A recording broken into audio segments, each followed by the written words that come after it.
Welcome to the I-80 Club and a Nebrasketball hour following a brutal, heartbreaking 80-77 loss for the home team in overtime against Purdue. Josh Peterson and Kaleb Henry live with you tonight from PBA. Kaleb, good evening. How are you doing?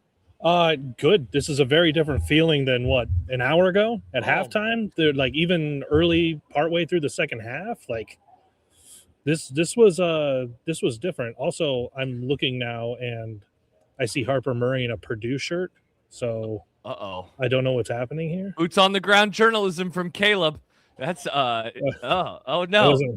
Well, a large portion of the Nebraska fan base, I'm sure, is going to respond very well to that news, Kaleb. Very well to that news. It caught me off guard. I know we were talking basketball, but this is I feel like this is just as important. Someone let Lincoln Arneal and Jeff Sheldon know if there's something they need to be covering. Emergency volleyball state pod. Let's get them going stat. Wow.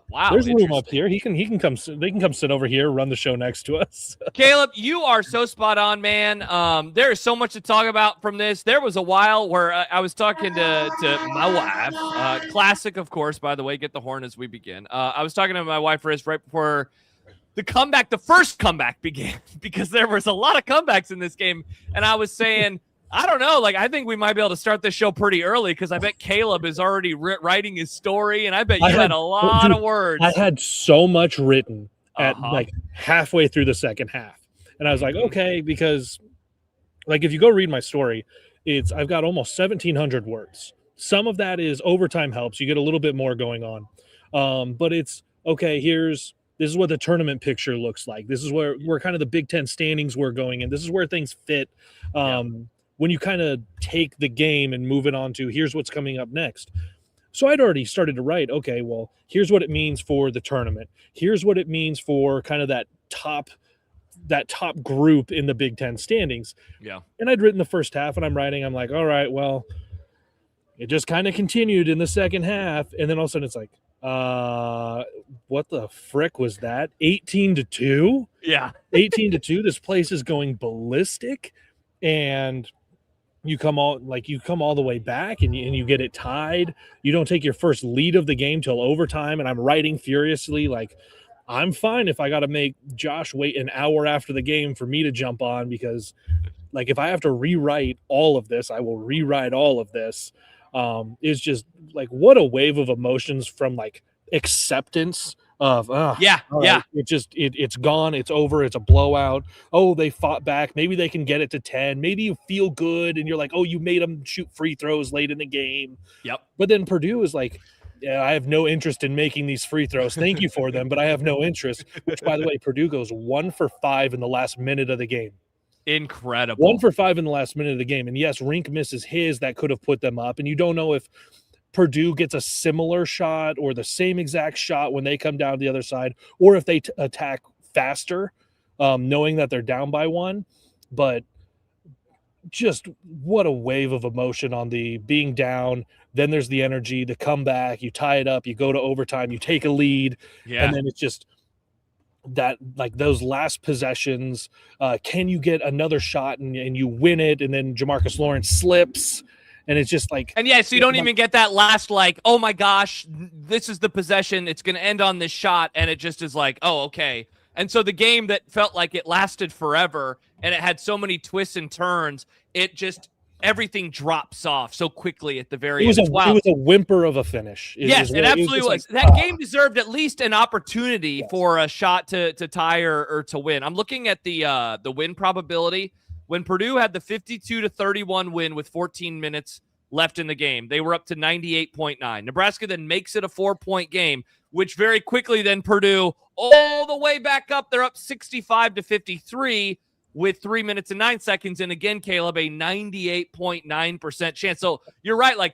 Oh man, terrible game. At least they fought valiantly. And then suddenly it's this 10-0 run. And it's well, this sucks. Never mind. I guess this game's just going to end like this. And then they fight all the way back, and Rink gets the shot. He goes to the free throw line. It's oh my gosh, are they going to lead this game for the final 11 seconds and escape with a victory? And then in the overtime, they're down by 5. And what do? They fight back again. They take the lead. They have a lead for I think a lot longer than people are going to remember. It's almost 2 minutes where Nebraska has the lead, and it just stays. They stay at 77 points for almost 2 minutes at the very end of the game. A minute and a half is how long Nebraska led in the game. A 125. Unreal. And all of it there in overtime. Yeah, this is the Nebrasketball Hour. We are proudly brought to you by our title sponsors, Nebraska Realty. Kaleb, where's that office located? Where's the office located? Uh-oh, did you mute yourself? Oh no, I can't hear you. There you are. Now you're back. Okay. I said it's in Wahoo, but okay. Where the phone number is it? Which one is it? Yeah. You have it on. It's your ring finger hand. It's your left hand. Yeah. Okay. Couple so phone this numbers. One is mirrored. Yeah. You got the 402-480-1708. That's the number on the screen. You can also call them at 402-443-3415. Kurt Malley and the gang, rink, mast, full mast, of course, Mr. Malley, and you can give them a call.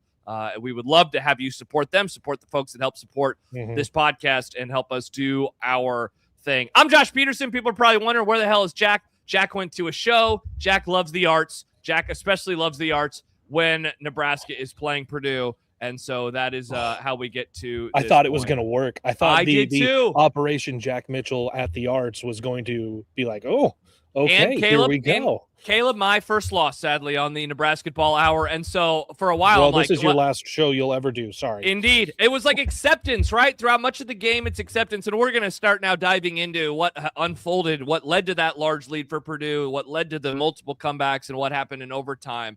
But Kaleb, it was a wild one for me. My radio show on Sportsmanlike Conduct on 1620 The Zone ends at 6 o'clock. And so that means I'm going to miss the first 20 minutes of the game. And so I get in the car. It starts at 6:02. And I mean, immediately 2-0, 5-0. But the thing, as I'm listening, as I'm driving home, and sadly, this is going to foretell a story of the end of the game, the offensive rebounds for Purdue early on. There was a rebound finally after a missed shot by Sam Hoiberg, and Kent goes, and that brings the edge to 8-1. And I'm just like, holy shit. Like, that was the type of game that it was early in camp. I would love to be able to, maybe this is something that one of our great listeners can do tonight. Look this up. At the end, I would love to know the final 9 rebounds, how many of them Purdue got, because I bet cumulatively it's probably a number like 6-3 or 7-2, or hell, maybe it was even 8-1 over the last 9 rebounds that were available in the basketball game. How many did Purdue pick up versus how many did Nebraska pick up? Because it started that way, and sadly it ended that way for Nebraska, but it sucked the life out of the building. I mean, you were there. What was that like immediately as this crowd that sounded amazing and, of course, came to a crescendo at the end of regulation and deep into overtime? It seemed like Purdue was able to take them out of it very, very quickly in the basketball game. I need to look at this correctly. Just 1 second. So there were 12 rebounds in overtime. Oh, Nebraska got 2 of them. Oh, my gosh. So basically it was like the start of the game. And that includes, offensive rebound, offensive. Oh, my gosh. 5 offensive rebounds in overtime. Dude, absolutely brutal. Absolutely brutal. And so that's how they begin the game, and that's how they end the game as well. Purdue does, just cleaning up on the offensive glass. And you know what's funny? What's the shot that ties it to force overtime? An offensive rebound for Nebraska. Yes. One of Nebraska's 6 in the game. Good Lord. What was the final number? 21-6. 21-6. And the overall number was 54-37. By the way, Oscar Clough, 14 rebounds, not the team leader because Trey Kaufman-Red had 19, but Clough had 10 offensive rebounds. Wow. And by the way, hey, speaking of overtime, Illinois and Wisconsin are going to overtime right now on Peacock. So that one is 81-all with overtime just about to start in Champaign, Illinois. So let's go back, Kaleb, to the beginning of the game. All those offensive rebounds, Nebraska's down very quickly. They're down 5-0. They're down 5-1, they're down 8-1, they're down 11-1, whatever it was. It could not have gotten off to a worse start for Nebraska.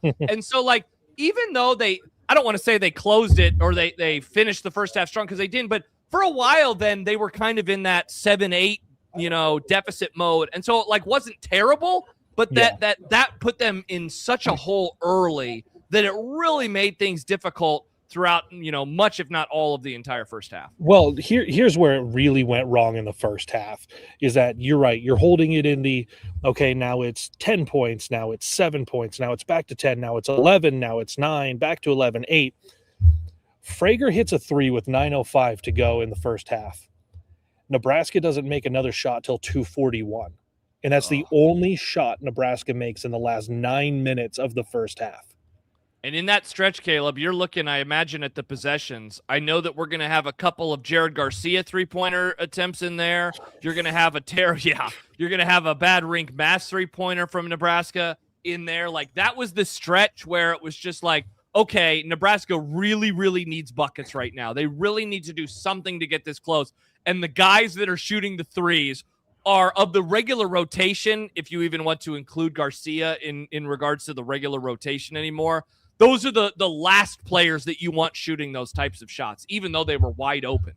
Well, and so here's the thing. I was sitting next to a representative from the Big Ten Conference. So I had someone right here getting immediate feedback on foul calls, on stuff happening throughout the game. So it was fun to have for me to have an immediate soundboard just going back and forth on okay, what did you see on that? Here's what I saw. And I'll be honest, he disagreed with a lot of PBA's yelling. but he did say, he goes, because I wrote it down, and he goes, this crowd is relentless. And that's when it was in that first stretch where it's 14-1, and it's just it's bad. And Nebraska fans are yelling for stuff. And I'm I don't think it's that bad, the officiating. But to your point, that stretch, he turned to me and goes, some people shouldn't be shooting threes.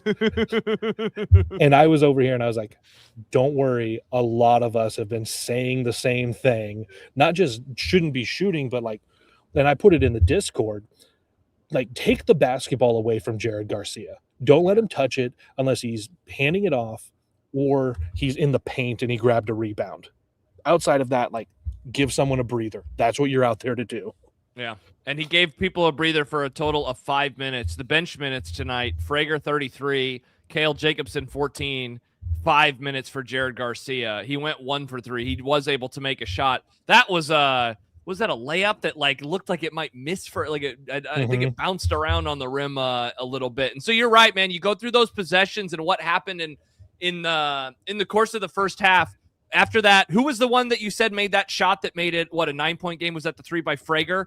And then after that, it was just a real tough bang. Yeah, Frager hit that 3 to make it an 8-point game, but there's 9 minutes left.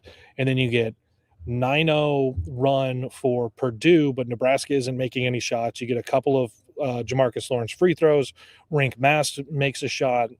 A couple more buckets for Purdue. Sam Hoiberg makes 1 free throw, and you're down 16.5.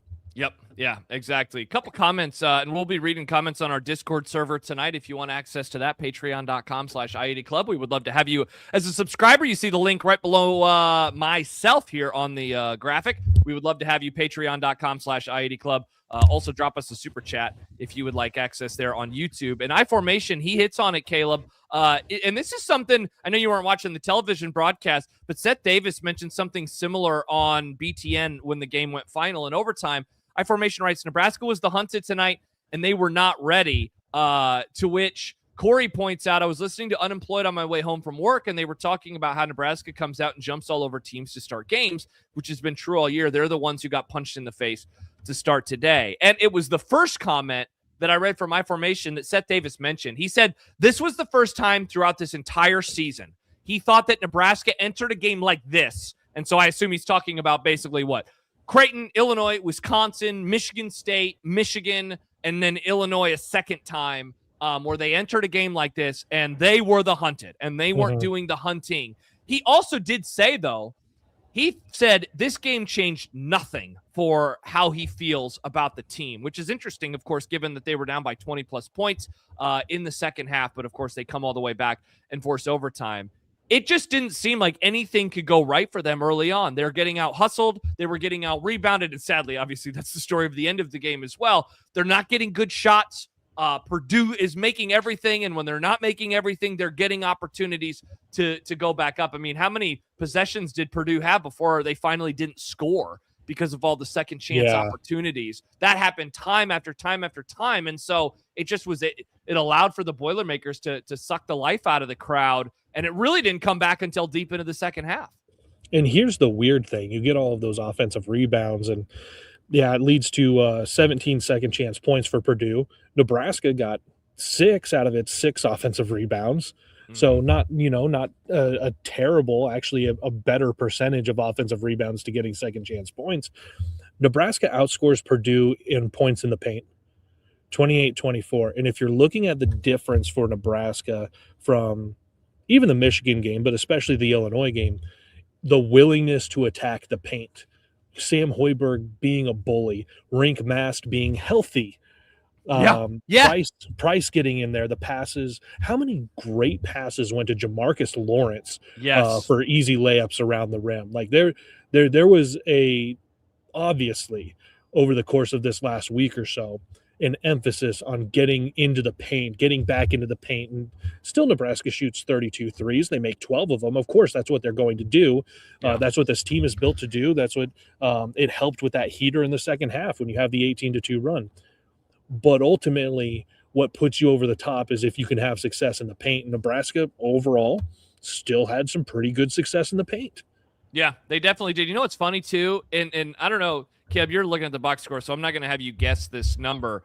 But I just was looking, how many blocks did Purdue have? Because I was like, it seemed like they had at least 6. Ooh. I haven't looked at that. Okay, looked at that. How many blocks do you think they had? 5. They had only had 3. But good Lord, didn't it seem like every block that they had was insanely important? At least that's what the stats that I'm looking at have. What are the official stats from the 3? Only 3. That's crazy because I would have guessed 5 or 6 as well. I thought that they were really getting after it, and each one of those blocks was just so important. There was one late, was it Sam who got absolutely rejected? I know Frager had one where it got smoked, and it was like, good Lord, just so difficult. And so you're right. It's funny, man. Like and let's get into the second half and just talk about how this game balloons like it does, because it turns into a bit, what it looks to be a blowout. But you just said something, Kaleb, that I hadn't even really thought of, and that was, wow, Rink looked fine. It sucks that he had all those fouls because he's out for the majority of overtime. He ended up with 18 points, 7 assists, 6 rebounds. So I don't want to say he flirted with a triple-double, but certainly if triple-double adjacent, those numbers are. And it's wild how they kept getting second chance opportunities. Purdue did. And so this game, it looked like it was one of those classic, wow, it just got away from them. And this is what the game is going to turn into. Even before Nebraska started their first of the runs, just seemed like, oh, wow, for whatever reason, Purdue came out and punched Nebraska in the mouth, and Nebraska wasn't able to respond to it.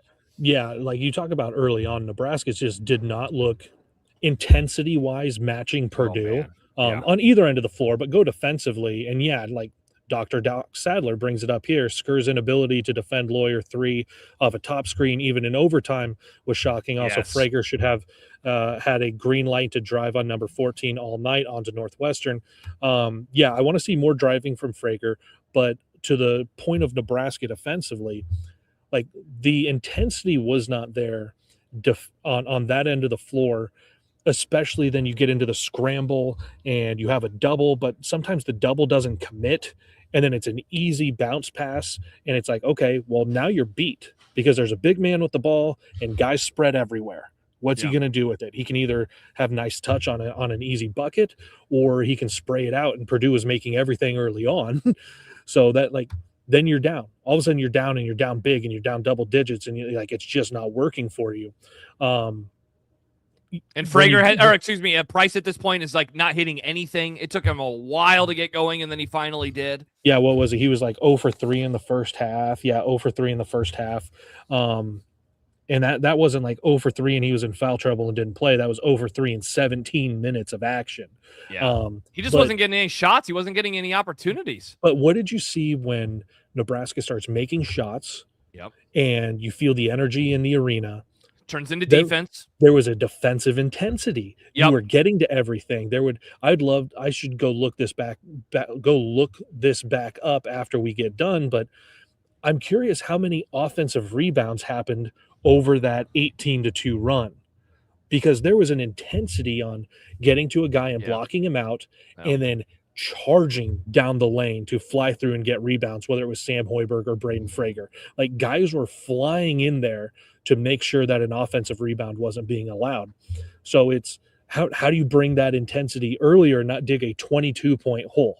Because that's what it is. You fight all the way back, you get to overtime. Ultimately, it's 1 point, you fall down, and then they get 2 free throws. So it's a 3-point difference at the end of it. But how do you not dig yourself that hole over the first 20 minutes? What was the spark? What was it that said, we're going to wake up and now lock in? And that's going to be a question for Fred Hoiberg, is how do you get those guys knowing that they're the hunted? Because Nebraska is going to be favored in every game except at Iowa City the rest of the way until you get to Chicago. Yep. All these teams are looking at you as the hunted. And yeah, you've taken care of business, but you missed 3 opportunities out of these last 4 games to take care of business against teams that are fighting for those seeds on the 1 through 3 lines. You have to definitely, I think Nebraska needs to run the table to be a top 3 seed to get into, going into the tournament. If you drop them, you're starting to flirt with the 3-4 line. Yeah, if you drop multiple games, you're falling off of that. Yeah, and right now they showed the Big Ten standings a few minutes ago on Peacock. Nebraska is 5th at this moment in time because of the tiebreakers above them, and so that's the thing. Royals girl, by the way, she writes on the Discord. Fred was pissed in the postgame radio show and said he told the guys they lost the game in before the first media timeout, and that is absolutely true. I mean, it is such a obvious thing to say, hey, when you're down 13-1 and you lose by 3, or 14-1, whatever it is, it's you're going to lose the game. You can't come back from that. But it is just brutal that they had to do so much work. And so this first comeback starts, and you are spot on. The thing that I noticed was the defensive intensity was then picking up, where they're tipping the ball. I mean, there was that one play in particular, Kaleb, where Hoiberg just stepped in front of it, goes the other way. I thought he was going to have an easy layup. He gets fouled on the other end, and he makes some free throws. But it was just, that was the thing that was changing. They were rotating better. And then, a couple times maybe they didn't rotate all the way there, but Purdue missed the shot and Nebraska was able to get the rebound. It's wild, man. You look at what's the offensive rebounding edge in this game. How many of those were, and you're looking at it right now. Yeah. What's the total? What's the offensive rebound? 23-6? It was 21-6. Okay. I would love to know first 4 or 5 minutes, overtime, because especially in the early part of that stretch, and I would say the majority of the game outside of the beginning and the end, it's way closer to even. I mean, you had the overtime numbers at the start of the podcast. Yeah, so so in overtime, Nebraska grabbed 2 total rebounds. Okay. Purdue grabbed 8 rebounds. 6 of those were on the offensive side. Okay. So you got that's +4 just at the end of the game. Yeah. And at the beginning of the game, given that it was 8-1 in all totality, I know that 3 or 4 of those were offensive. So you're probably talking, Kaleb, at the beginning and the end, at the very least, a +7 offensive rebound margin for Purdue. And that's the one that I'm interested in, is what is it on the offensive rebound side? Because if you're looking at total rebounds, Nebraska missed so many shots early. Purdue was making everything. Yep. Purdue should have the rebound advantage. Yes. That's how numbers work. Yeah. And so here's so we're talking about the beginning of the game unfolds like it does, brutal, because Nebraska puts themselves in such a big hole. The start of the second half, again, it just seems like, okay, it's going to be one of those bang bang threes right away. Yeah. And it's just down 22. Shit, because I imagine a lot of people, Kaleb, are thinking this way. Oh, man, could it be like Minnesota? They played horrible at Minnesota. Fred led into them. They came out. They were ready to go. They were obviously not ready to go, and the second half starts unfolding like it does. It's suddenly a 21-point edge. They come all the way back. And I don't want to say here's where the game is lost, because, Kaleb, they have a 2-point lead with 15 seconds left, or a 1-point lead with 15 seconds left. They very much could have won. But, God, don't you wonder what happens when they get down by 4 and then suddenly they're down by 14 again. And it's or 12 or whatever it was. What could they have done in that little stretch of basketball to just keep it a little bit closer. Because if I'm remembering right, I'm trying to think of all the various plays that unfolded. I know in the midst of the run, when they first got going, there was like a Frager offensive foul on a moving screen, right, that happened from him. And it's just like there's all these possessions, these empty possessions where it goes from a 4-point game to a 10, 11, 12-point game. And it's like, what if they are able to get a field goal in there? What if they're able to knock down a 3 in there? What if something happens in there where it is not a double-digit lead, but instead it's like an 8-point lead or a 9-point lead? And, of course, we're not going to know the answer to that question. But again, like I said a couple seconds ago, I don't want to say that's when the game was lost, but, man, again, they just had to work so freaking hard to come back over the course of the final 3 minutes of the basketball game. Yeah, it's you put together that whole run, you get it down to 4 points, and then you get a 10-point run from Purdue. What if you could have made that a 10 to 4 point run? What if you could have made one shot in 3 minutes? And that's what it was. Nebraska went 3 minutes without making a shot. And you have the kill shot metric.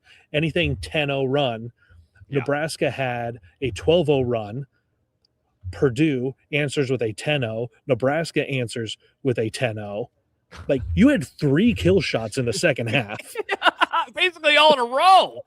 It's like back to back to back. Just bang, bang, bang. So it's like, and I mean, like, if you're Purdue, you're thinking the same thing too. If you could have made one shot in the 3 minute stretch where you're not making a shot during that 12-0 run, Purdue went 4 minutes between made baskets. Okay. If they make one basket in there, they're comfortable, and maybe it doesn't go to overtime. Correct. They get to the end of the game and they make one more free throw out of 5 attempts. They made one. They went 1 for 5 in the last minute of the game. Yep. And ultimately, like, the free throw numbers overall are not strikingly different. 11 for 20 for Purdue, 13 for 20 for Nebraska. Wow. Like it was just the time of those free throws. Rink Mast missing right before the end of regulation.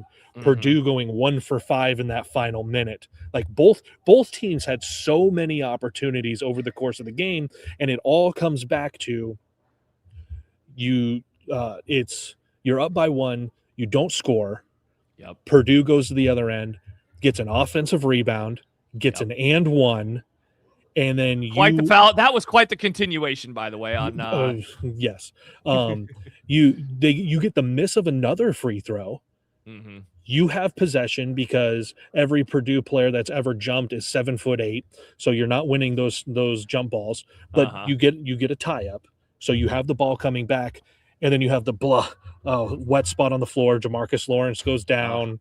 2 more free throws for Purdue, and Bob's your uncle. Yep. God, brutal. Corey says, LOL, I just looked up the stats. Nebraska shot 7% better than Purdue, but Purdue got 17 more shots up. Purdue was shooting like 54% through the first 15 minutes of the game. They ended up 37%. That's the thing. You know, Kev, we spent so much time talking about all these offensive rebounds that Purdue had, and they very much did. But wow, they were also shooting lights out through the first part of the second half, and that was why there's so many just things that went against Nebraska in this one. I would say the offensive rebounds first and foremost, but the biggest reason that the lead ballooned in the first half, I mean, early on, yes, it's that they had a million second chance opportunities.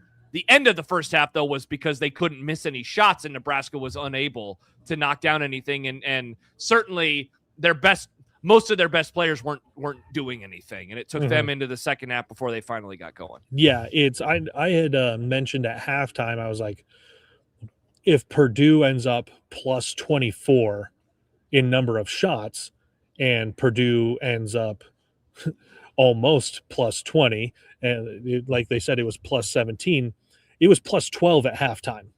Yeah. Like Purdue had 12 more shots in the first half and shot 43%, while Nebraska shot 32%.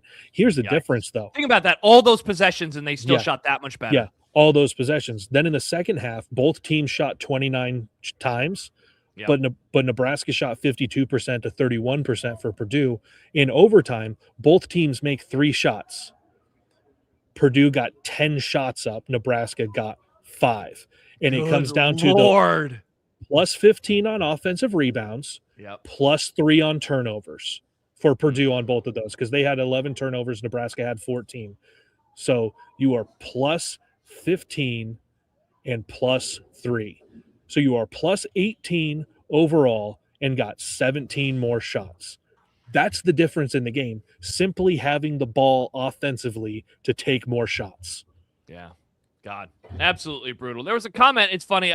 There was a text that just showed up in my group chat, and I'm not going to read it because obviously it's a text message between friends, but it very much hit on something that was mentioned a few minutes ago. Where was it at? I believe it was I-Formation. Basically mentioned like, oh, here it is. This season has been so weird because these losses seem way worse than they are because we started 20-0 and the 3 losses have come in the last 5 games, so the sky is falling.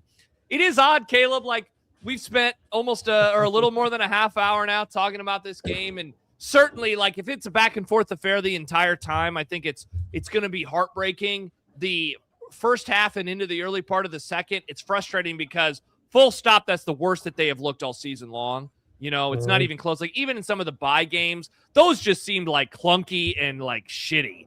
This was, oh my gosh, you know, and I sent out a tweet. Wow, Illinois just made a 3. They're on my 1 with 6.3 seconds left. I sent out a tweet because I was just reading through some of the mentions, popped on the message boards for a couple minutes before we got going. And there was just this, a lot of it was admittedly in the first half. And it's like, see, I told you guys, told you this team's not good. And I wrote, I knew it. I shouldn't have believed in this team, and you shouldn't either. Crowd is absolutely exhausting. I swear there's a portion of the fan base that doesn't want this team to be real so they can feel superior for never buying in. Hope that they enjoyed the comeback. It's so wild, Caleb. And like, I get it on one hand, right?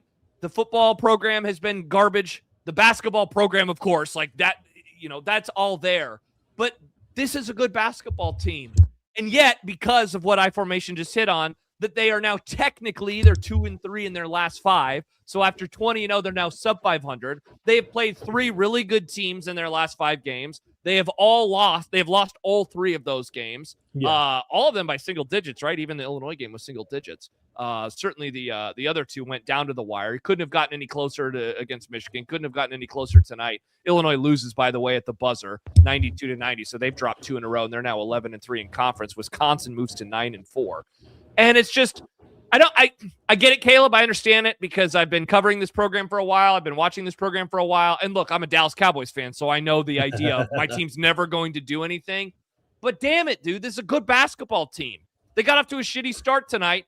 And then they fought like hell to come all the way back and to even force overtime. And they had a chance, and they didn't get it done. And there are no moral victories, and this is how sports work. And if they go to the tournament and they do this in the tournament, when they go to the tournament, if they do this in the tournament, it's not going to be like, well, good for them. They tried hard, because you're not judged on that. But I don't know. I don't even know where this is ending. It's just wild. So what you just talked about bothered me greatly. Yeah. I don't want to like other anyone because I think this is one of the more, hey, jump on the bandwagon fan bases. The, hey, Nebrasketball is really good. Get in here. Come have a good time at Pinnacle Bank Arena. But the people that are the, hey, I told you so. Yeah, you shouldn't believe. One, those people were not all in, and like they were not bought into the Nebrasketball team. They're more of casual, like they're more of the casual fan, but more of the, I've been slighted by Husker athletics, so I'm going to let it affect me and the way I interact with people. Those are the same people that were, I told you so when Nebraska volleyball lost in the NCAA tournament. They're the I told you so after Dylan Raiola gets hurt and they lose to USC. It's everything is an I told you so. It's Nebraska baseball makes the weird run for back-to-back Big Ten tournament championships and then goes and gets destroyed in regionals. It's I told you so. You can't believe. They're not bought in. And here's the thing. It's okay to ignore the hell out of those people. Yeah. It's fine. And I know you had your tweet. Absolutely. We should do that and let people know that, like, that's a weird thing to do. It's okay. I brought this up on Unemployed with Mike yesterday, and I was talking about Winter Olympics, and I said, allow yourself to be all in emotionally on what happens over these couple of weeks in Italy. We can take that for right here. Allow yourself to be all in emotionally on what happens with this season, because however it ends up, It's been magical to this point on February 10th. It's going to be magical to March 18th and whatever happens from there. So be all in. The people who are the "I told you so," "I left at halftime," you shouldn't have believed it when they were down 22, and even though they had the 18-2 run, we don't have to interact with those people. Let's save ourselves all a lot of mental health and a lot of heart stress. Let's just ignore the crap out of those people, because they're not the people who are all in on this ride. And the people who are all in on this, they're the ones still having fun with this, even though you end up with an overtime loss. Well, Kaleb, instead of talking to those people, why don't we acknowledge the Ryan Anderson Memorial Player of the Game, which is brought to you by our friends at the Nebraska Half. We got some information on the screen right now. You can go to nebraskamarathon.org today. Promo code is Nebrasketball. I have gone to the website. I put in the promo code. Friends, it works. A reminder, Ryan Anderson is still with us, thankfully. But the Ryan Anderson Memorial Player of the Game. I would say, Kaleb, that there are a few options. I mean, certainly if somebody would have knocked down a game winner on the last possession, maybe if Jamarcus Lawrence keeps his feet, we would go with him. He's going to have kind of a forgotten night. 16 points, 6 of 9 shooting, 5 boards, 4 assists. But I don't know. Are we going to be in agreement? Seems like Rink Mast is going to be the answer here. He hit that 3 late in regulation that was from deep that I think kickstarted run number 2.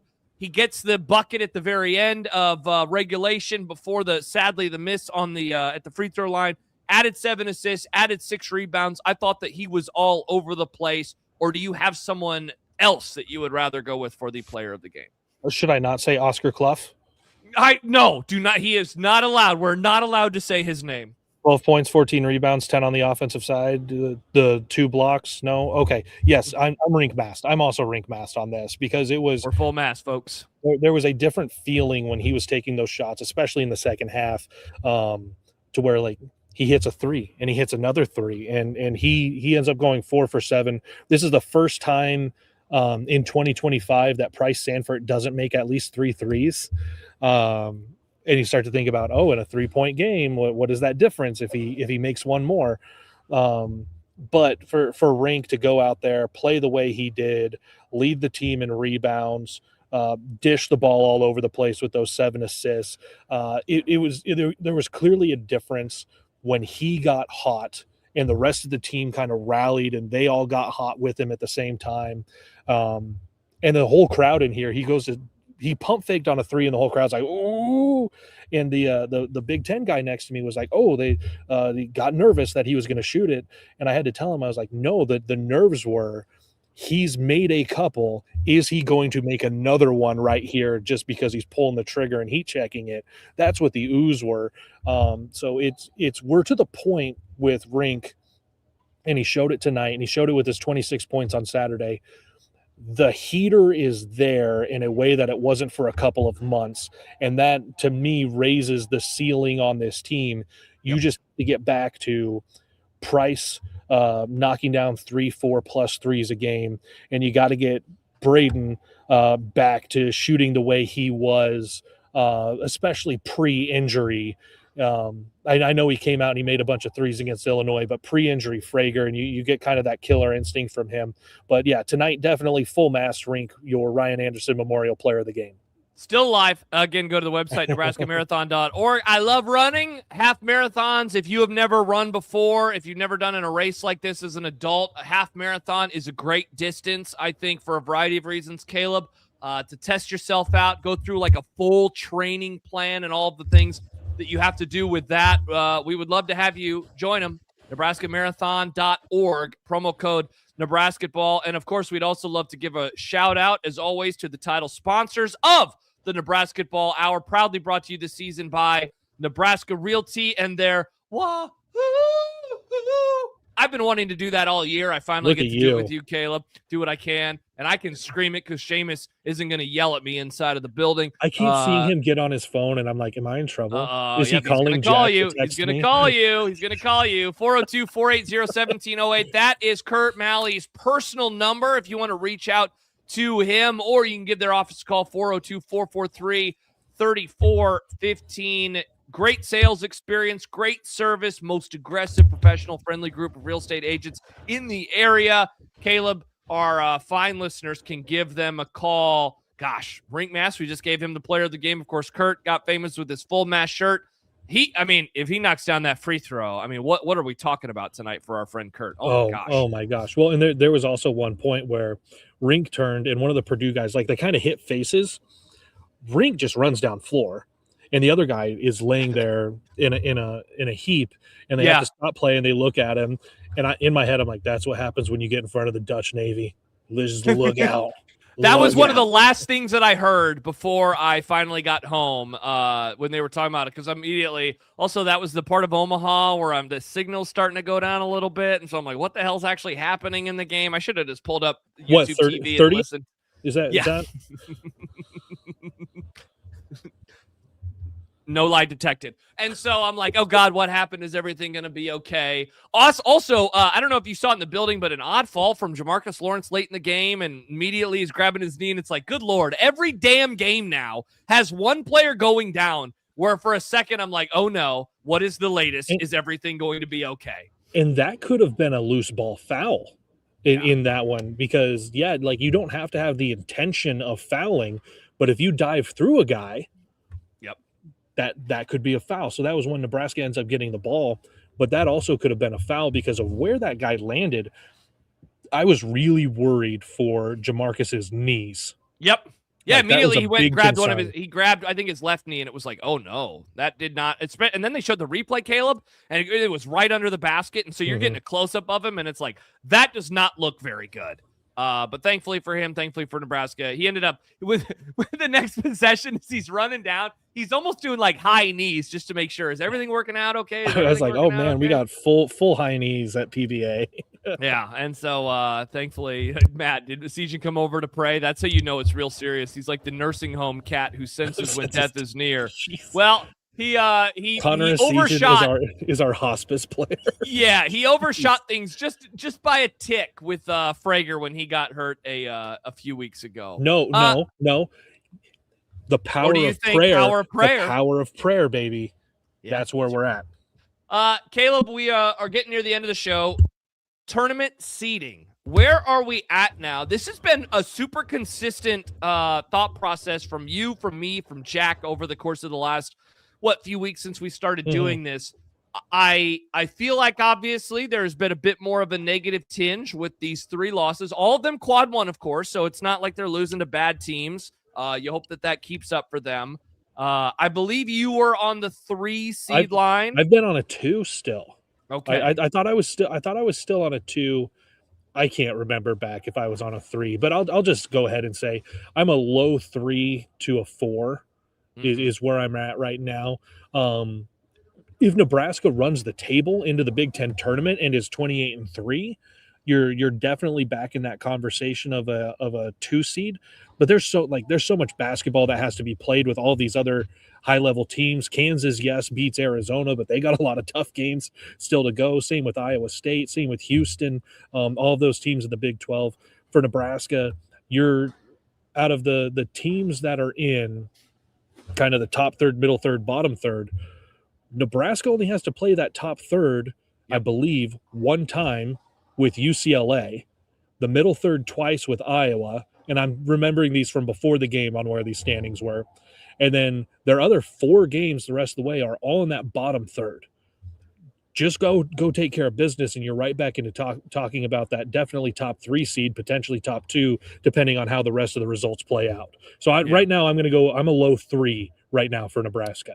I'm going to be I liked what you said when you said low 3, high 4. I am going to be at the 4 spot right now. Jordan says OKC and St. Louis are out of the picture, I think, so have a good drive to Buffalo. I don't think that they are out of the picture. I think the margin of error, sadly, and very quickly, Kaleb, has really changed across the board, and that's pretty brutal for things right now. You look at this game. The games that are going to really haunt people, I think, as this season comes to a close, depending on what happens next, are going to be Michigan in this one. I don't really think Illinois. Illinois was the much better team that day, and I guess Illinois game, and I guess an argument could be made. Purdue was the much better team throughout, 75% of today's game. And so the fact that it even went to overtime is quite the situation for Nebraska. But I mean, you have the ball at the free throw line. It's a tie game with a handful of seconds left. You miss that. You have the lead in overtime with 15 seconds left. They miss a shot and they get another rebound, and you of course fall there. So it's like those games are gonna hurt. And yeah, Jordan hits on the other thing that I was gonna mention too, and that's Kansas winning last night hurt more than losing tonight. Yeah, it's like, what a shitty 24 hours for Nebraska with Kansas beating Arizona as they trailed throughout a large portion of that game, and then Nebraska losing in heartbreaking fashion the next night to Purdue. It's like if one or both of those things go the opposite way, and most importantly would have been Nebraska winning, we're having a much different conversation right now. But, I mean, and I don't have Kansas' schedule pulled up in front of me, but they're going to have a lot tougher rest of the regular season than Nebraska is, as I just laid out for the Husker schedule. So that when you're looking at where they go, yes, that's a really good win for Kansas and getting them into a top 2 seed or ahead of Nebraska, at least on the 3 line, to where you get to go to what's your closest destination, what's your second closest site. When you start playing those out, Kansas can take both of those from you for Nebraska when you're looking at OKC and you're looking at St. Louis. But and then like you're looking at teams like Houston for the OKC site, Illinois for the St. Louis site, obviously.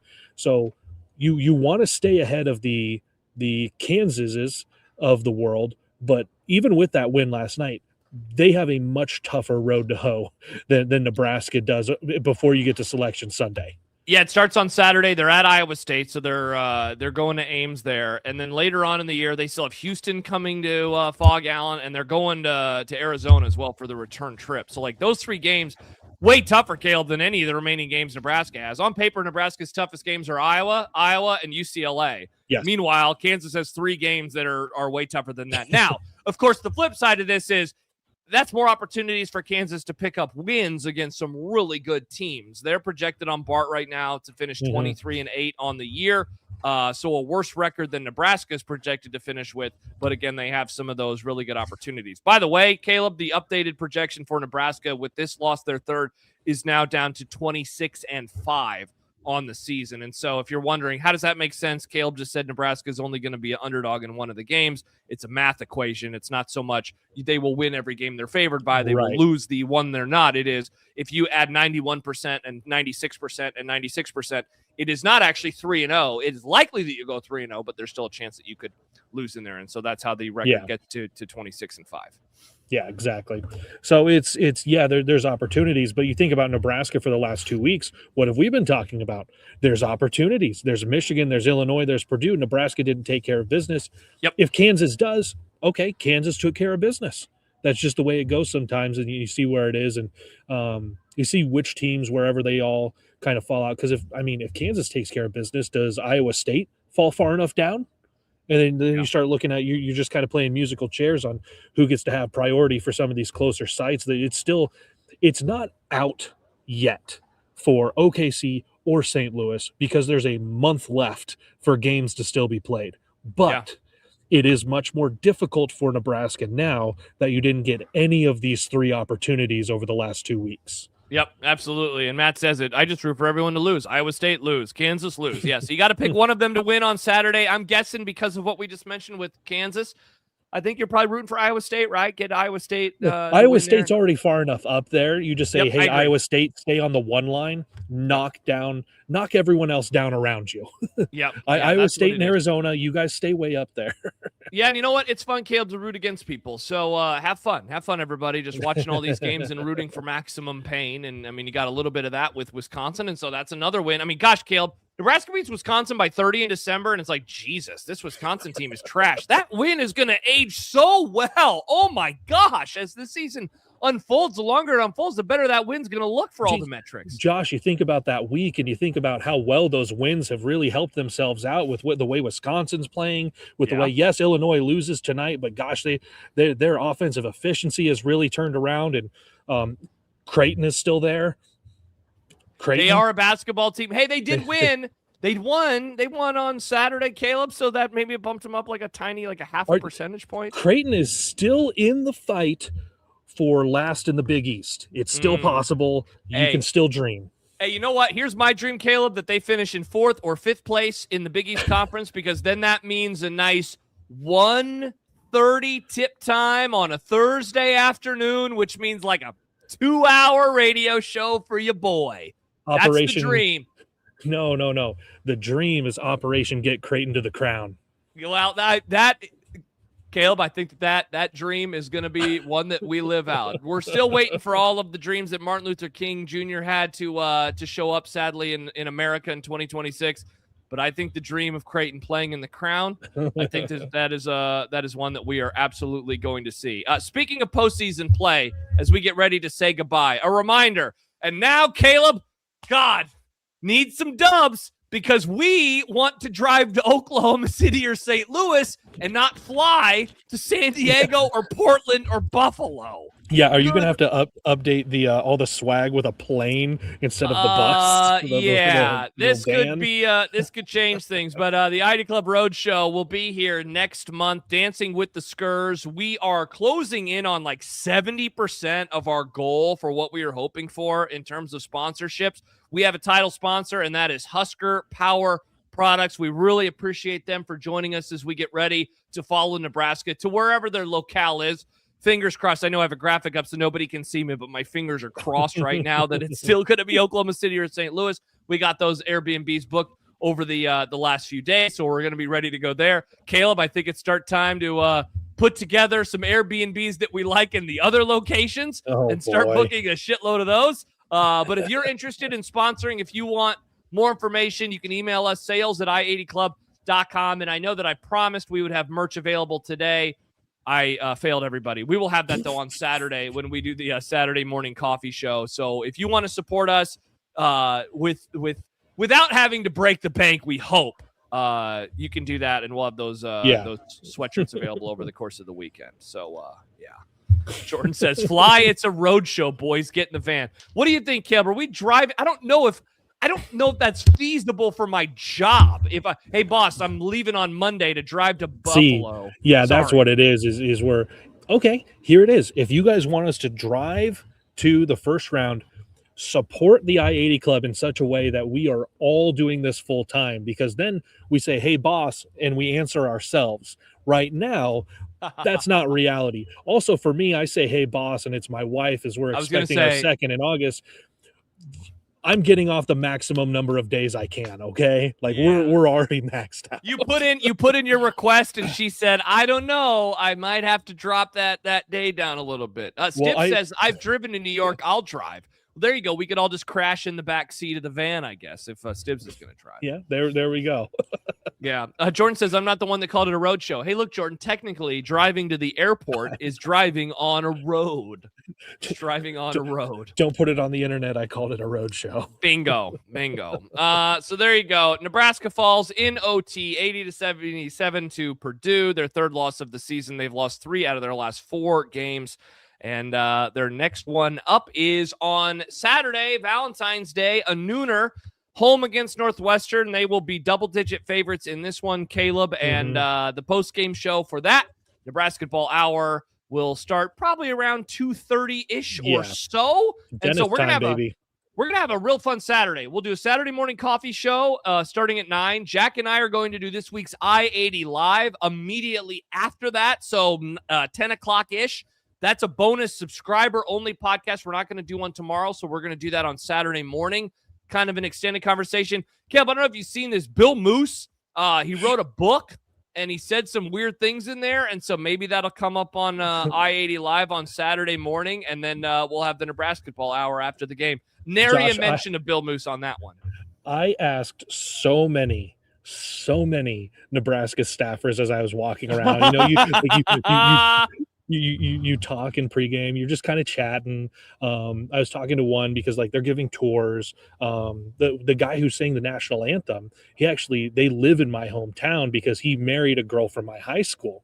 So I'm chatting and I'm just like, hey, so that Bill Moose book, are you in it? And he's like, I better not be. And I was like, well, you're probably misspelled if you are. Shout out Jim Pillan. Don't know who that is, but he seemed like he was really involved with a lot of stuff for Nebraska athletics over the years, including don't hire Dana Altman. said this Yeah. Jim Pillan guy. Never heard of him before, but apparently he said that. It's Alt Man, by the way. Alt Man, indeed. So yeah, we'll have all that coming Saturday. Coffee show, I-80 Live, and then you'll have the Nebrasketball Hour. Of course, before then, Unemployed with Mike Schaefer. That's at 11 a.m. tomorrow morning. So hope everyone joins Schaefer and myself early for that tomorrow? podcast. Got to go early because I have a work meeting that I have to get to, and so we'll be doing that. Oh, you're employed. Okay. I am. Yes, we are oddly enough both employed, which is very, very exciting for all of us. So hope to see everybody there. Big Ten breakdown later on in the week as well. Getting ready for the weekend of hoops, and then anything else pops up, I imagine that we will have something. Kaleb will have a quick kernels. If you said 56 minutes of content is not enough for me, I need more. Kaleb will he will not let you down. He will have. I'm always good for 3 more, baby. He's always good for 3 more. Again, a reminder: congratulations on another child. Always good for 3 more. And here we go. All right. Again, a shout out to the title sponsor of the Nebrasketball Hour, Nebraska Realty. Don't turn off your microphone this time. Thank you to Kurt and the crew for being the sponsors of the Nebrasketball Hour all season. We will be back. I'll point. It's over there. We'll be back. It'll be Jack and Kaleb rather on Saturday after the Northwestern game. Kaleb, sad that my streak had to come to an end, but at least the game was interesting in the second half and overtime. Don't worry, Josh. You can always streak with me. Thank you very much, Kaleb. He's Kaleb. I'm Josh. Thanks for joining us tonight on the Nebrasketball Hour. We will talk to you soon.